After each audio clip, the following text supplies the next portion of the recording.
Habang unti-unting bumabalik ang lakas ng presyo ng XRP, may mga analyst na nagsasabing hindi na dapat palampasin ang setup na ito.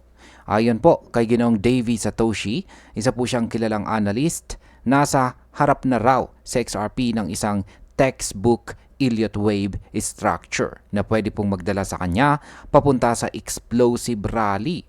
Pero, posible nga bang umakyat sa XRP hanggang $30? Kaya yan po ang siyang ating pag-uusapan sa video na ito. Pero bago po tayo magpatuloy, ay pakibasa na lamang po muna ang disclaimer dito po sa ibaba ng ating screen. At ayan, ano po ba ang sinasabi ng Elliott wave structure para kay XRP? Ayon po kay Ginoong Davey Satoshi, tapos na raw ang corrective phase ni XRP at papasok na siya sa wave 3 ng isang malaking 5-wave cycle. Kung susundin po ang history ng Elliott wave, ang wave 3 ang kadalasang pinaka-explosive na bahagi.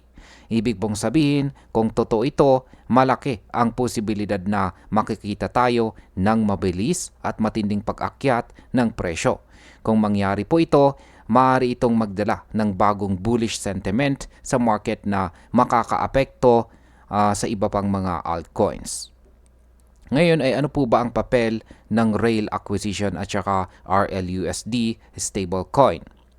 Kamakailan ay kinuha po ng Ripple ang Rail Financial at inilaunch po nila ang kanilang RLUSD stablecoin.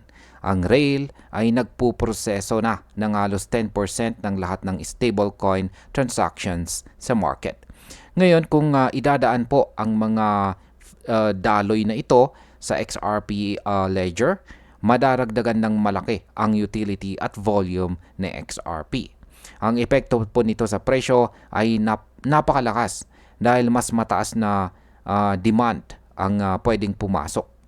Isa pa, ito ay nagbibigay po ng daan kay Ripple na mapalawak ang kanyang on-demand liquidity or ODL nang hindi po masyadong umaasa sa traditional na bangko. Paano naman po makakaapekto ang ISO 222 at ang regulatory clarity? Ngayong November ay global rollout na ng ISO 222 Payment Messaging Standard. Maraming bangko at financial network sa buong mundo ang mag-a-adapt nito. Ang maganda dito, handa na si RippleNet at compliant na po sila. Ibig sabihin ay pwede nang lumabas si XRP bilang pangunahing bridge asset. Dagdag pa rito, malinaw na ngayon ang legal status na XRP matapos po ang SEC case. Hindi siya security at ito po ang bagay na wala ang karamihan sa mga altcoins. Ang epekto po nito ay nagiging mas ligtas po siya para sa mga institutional investors at ito ang maaari pong magbigay ng mas malaking capital inflow papasok sa market. Ano naman ang aasahan po natin sa ETF filings para kay XRP? Marami pong malalaking kumpanya ang naghain ng spot XRP ETF filings tulad po ng Coinbase, Wisdom3, Bitwise, 21 Shares, Franklin Templeton, Grayscale at saka Canary Capital. Nakatakdang magdesisyon po ang SEC sa October habang ang ProShares ay nauna nang nag-launch ng Ultra XRP Futures ETF na may 2 times exposure sa NYSE-ARCA. Kapag naaprubahan po ang spot ETF, pwede pong magdala ito ng malaking halaga ng institutional money na papasok kay XRP. Katulad po ng nakita natin sa mga Bitcoin ETF. Ang ganitong capital inflow ay malamang na magtulak ng malakas na presyo para kay XRP. Ano naman po ang epekto ng partnership ng Ripples at saka Tunes?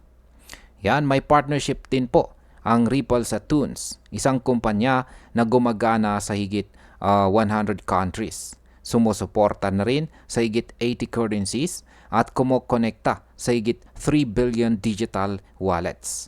Ang integration po ng ODL sa network na ito ay posisyon ni XRP bilang pangunahing tulay sa remittances, payroll at saka cross-border commerce.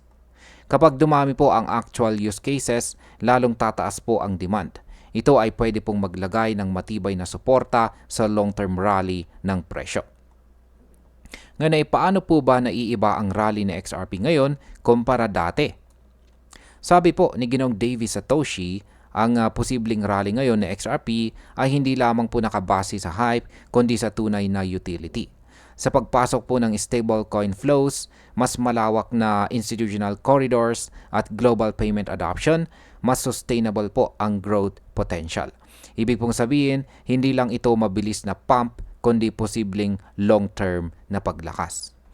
Yan, bilang panghuli, kung pagsasamahin po natin ang technical indicators tulad po ng Elliott Wave at ang mga fundamental drivers gaya po ng rail acquisition, ISO 222 adoption, ETF filings at saka Tunes partnership, malinaw na maraming malalakas na factors na nagtutulak kay XRP. Sa ngayon, hindi pa malayong mangyari na maabot po na XRP ang $30 lalo na kung tuloy-tuloy ang institutional demand at saka utility-driven adoption. Ang rally po na ito ay pwede pong maging pinakamalakas na nakita natin kay XRP sa kanyang buong kwento. At ayun, hanggang dito na lamang po tayo sa video na ito mga ka-crypto. Marami pong salamat sa panonood. Ingat po tayo lagi at God bless po sa ating lahat.